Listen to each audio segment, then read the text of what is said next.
Howdy everyone, and let's get right into testing the living daylights out of one of the smallest camera lenses I think I've ever handled, the little Sony E-20mm f2.8.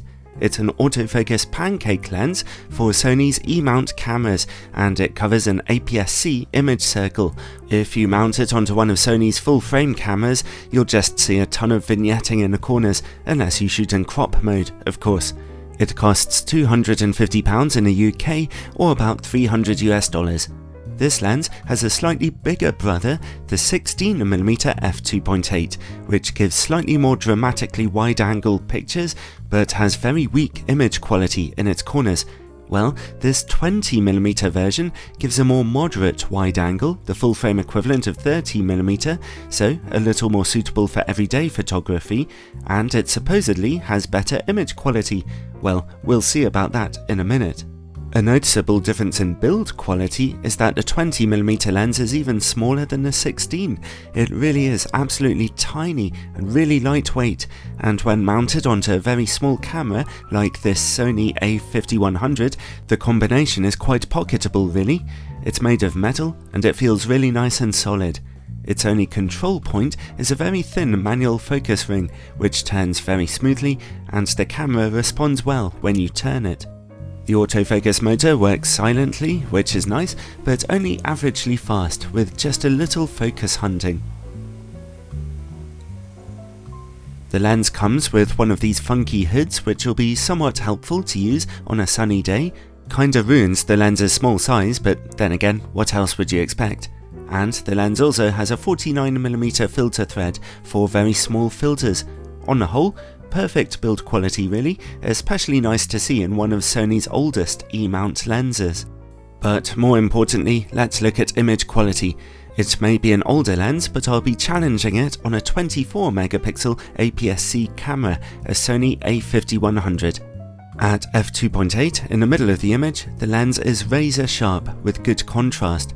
The corners are rather soft, although I've seen worse than this before. By the way, my copy of the lens was well centered, which I've found to be a slightly rare feature on Sony lenses. At f4, image quality in the corners improves, and at f5.6 it's very good. At f8, even a touch better. It stays this sharp down to f16, where diffraction causes a little softening. Overall, the lens is razor sharp in the middle, but the corners need some persuasion by stopping down for really decent results. Still, it is sharper than the 16mm lens. Alright, vignetting and distortion. Normally this is corrected by your camera, but if you turn off the corrections or shoot in RAW, then you're treated to some strong barrel distortion and very heavy vignetting at f2.8. At f4, the corners brighten up, and again at f5.6, but there will always be some corner shading there, unless you shoot with image corrections. This lens can focus as closely as 20cm to your subject, nice and close really.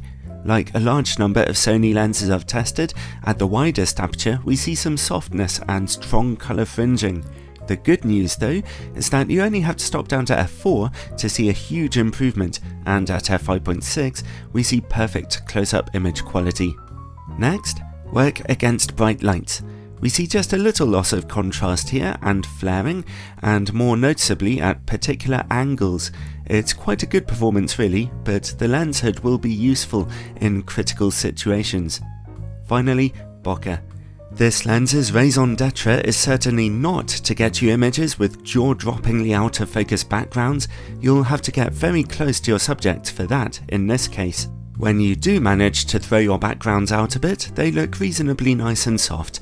No serious problems here. So overall, this is a really nice handy little lens for everyday shooting. The image quality on close inspection is nothing really to write home about, but it is at least impressively sharp in the middle of your images, and in the corners too when the aperture is topped down. Its colours and contrast are very pleasing too. At $300, it's not exactly amazing value for money, but it is a fun piece of kit, and so it comes just about recommended.